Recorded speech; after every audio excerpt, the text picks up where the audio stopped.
আসসালামু আলাইকুম দর্শক ঈদের নামাজের পর যখন ডক্টর মোহাম্মদ ইউনূস জনগণের উদ্দেশ্যে শুভেচ্ছা বিনিময় করছেন, ঠিক সেই সময় কয়েকজন দর্শক তাকে দেখে বলে ওঠেন যে স্যার আরও 5 বছর এবং দালালদের কথা শুনবেন না স্যার।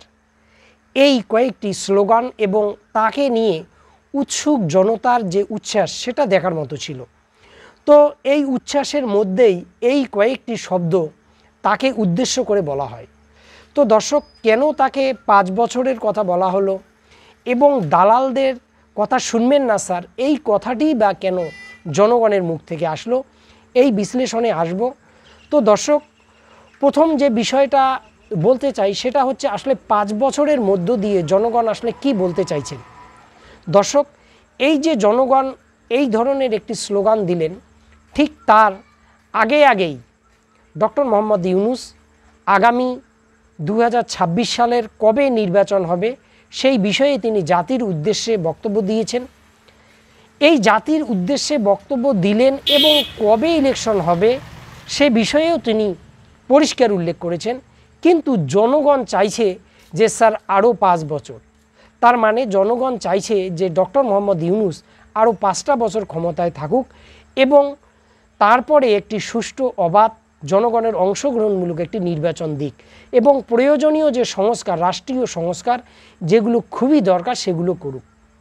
যদিও আমি ব্যক্তিগতভাবে মনে করি যে আসলে 5 বছরটা একটু বাড়াবাড়ি, বরং 2 বছরের মধ্যেই যদি এই নির্বাচনটা হতো, মানে জুনের যে কথাটা তিনি বলেছিলেন যে 26শে জুন, সেটা মনে হয় ঠিক ছিল। একটু সময় দেওয়া দরকার, তাতে গুছিয়ে নেওয়ার তার পক্ষে সহজ হতো বিষয়টা। তো যাই হোক দর্শক, এটার মধ্য দিয়ে বিএনপি যে বলছে যে না 2026 সালের এপ্রিলে ইলেকশনটা না হয়ে 2025 ডিসেম্বরে নির্বাচনটা হোক, এটাকে কেন্দ্র করে বিএনপি অনেকগুলো যুক্তিও দেখাচ্ছে।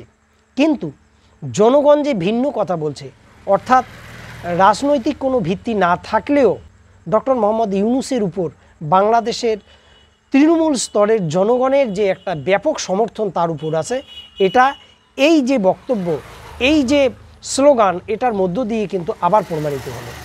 তো দর্শক, আজকে যে বিএনপি বলছে যে ডিসেম্বরের মধ্যেই নির্বাচন দিতে হবে, মনে রাখতে হবে এই বিএনপিকেই কিন্তু চরম দৌড়ানির মধ্যে রেখে আওয়ামী লীগ প্রায় 15-16টা বছর বাংলাদেশে নির্বাচনের নামে প্রহসন করেছে।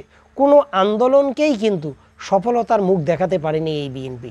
আপনাদের হয়তো মনে থাকার কথা, 2023 সালের 28শে অক্টোবর যেদিন লাস্ট বড় সমাবেশটি বিএনপি ঢাকায় করেছিল, সেদিন কিন্তু পুলিশ এবং আওয়ামী লীগের ঠ্যাঙ্গানি খেয়ে এই বিএনপি পালাতে দিশে পায়নি।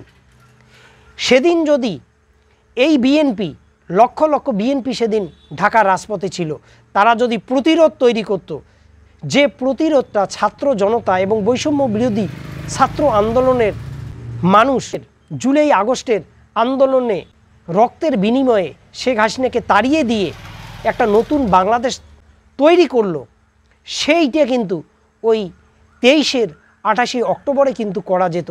কিন্তু সেদিন বিএনপি কিন্তু দাঁড়াতে পারেনি, কারণ দাঁড়ানোর মতো সাহস শক্তি তাদের তো তখন ছিল না। আজকে বলতে দ্বিধা নেই যে ছাত্র জনতার এই আন্দোলনের ফসল বিএনপি তোলার চেষ্টা করছে।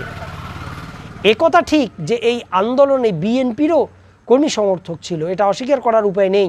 কিন্তু এই কর্মী সমর্থক তো আগেও ছিল, একা একা তো তারা কিছু করতে পারেনি। কিন্তু এখন এই 2-3 মাসের যে ব্যবধান, এখানে 25শে ডিসেম্বর আর ওই দিকে 26শে এপ্রিল, এই 3-4টা মাসের এই ব্যবধানটাই তারা সহ্য করতে পারছে না। অথচ 15টা বছর আওয়ামী লীগের চরম নির্যাতনের মধ্যে গর্তের ভিতর লুকিয়ে ছিল এই বিএনপি। তো দর্শক, যাই হোক, আরেকটি কথা বলেছেন যে দালালদের কথা শুনবেন না স্যার। আসলে দালাল কারা? দর্শক, এই যে বাংলাদেশে বর্তমান যে পরিস্থিতি চলছে, এই পরিস্থিতিতে বাংলাদেশে দালালের সংখ্যা অনেক। আপনারা হয়তো জেনে থাকবেন, শুনে থাকবেন যে আওয়ামী লীগের শীর্ষস্থানীয় নেতৃত্বরা পালিয়ে ভারতে বা অন্য কোনো দেশে আশ্রয় নিয়েছে। হ্যাঁ নিয়েছে, কিন্তু সংখ্যাটা একেবারে খুব সামান্য। বেশিরভাগ আওয়ামী লীগের দুর্বৃত্ত কর্মীরা যারা পুলিশের সঙ্গে আওয়ামী লীগের লাঠিয়াল বাহিনী হিসেবে কাজ করেছিল, তারা কিন্তু ঘাপটি মেরে বাংলাদেশেই আছে। বরং তারা তাদের রং পরিবর্তন করে এখন বড় বিএনপি সেজে গেছে। এরকম আপনারা অনেক দেখবেন, বিএনপি জামাত সেজে গেছে। আপনাদের এখানে একটা কথা স্মরণ করিয়ে দেই, কয়েকদিন আগে ওবায়দুল কাদের সাহেব তিনি কিভাবে দেশের বাইরে চলে আসলেন, তিনি কেন ধরা পড়লেন না, এই বিষয়ে তিনি একটি সাক্ষাৎকার দিয়েছেন। এই সাক্ষাৎকারে তিনি যেটা বলেছেন যে তিনি একটা বাড়িতে লুকিয়েছিলেন, বৈষম্য বিরোধী ছাত্ররা সেই বাড়িতে পৌঁছায় এবং টয়লেট থেকে তাকে এবং তার স্ত্রীকে বের করে। কিন্তু অবিশ্বাস্যভাবে ওই বৈষম্য বিরোধীর ছাত্র আন্দোলনের কর্মী সমর্থকরাই তাকে আবার পালাতে সাহায্য করেছিল। তো দর্শক, আসলে ওই বৈষম্য বিরোধী ছাত্র আন্দোলনের কর্মী সমর্থকের আড়ালে আসলে তারা কারা ছিল? অবশ্যই তারা আওয়ামী লীগের কর্মী সমর্থক ছিল, যারা পরিস্থিতির পরিবর্তনে নিজেদেরকে পরিবর্তন করে বড় বড় বৈষম্য বিরোধী ছাত্র আন্দোলনের সমর্থক হয়েছিল। এই ওবায়দুল কাদেরের এই বক্তব্য থেকেই কিন্তু পরিষ্কার। সুতরাং এখান থেকে এটা নির্দ্বিধায় বলা যায় যে আওয়ামী লীগ যারা করত, তারা আজকে রং পাল্টে এই বিএনপির মধ্যে ঢুকে বিএনপির যে চিন্তা চেতনা সেটাকে পরিবর্তন করার চেষ্টা করছে। তারা রং বদল করে দালালি করছে। আবার যেদিন আওয়ামী লীগ ক্ষমতায় আসবে বা আওয়ামী লীগের সুদিন আসবে, তারা আবার বড় আওয়ামী লীগ হয়ে আবার আওয়ামী লীগে ভিড়বে।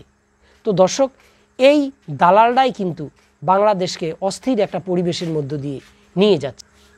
তো দর্শক, এই বিষয়ে আপনাদের কি মতামত অবশ্যই কমেন্টে লিখবেন। ভালো থাকুন, সুস্থ থাকুন, আল্লাহ হাফেজ।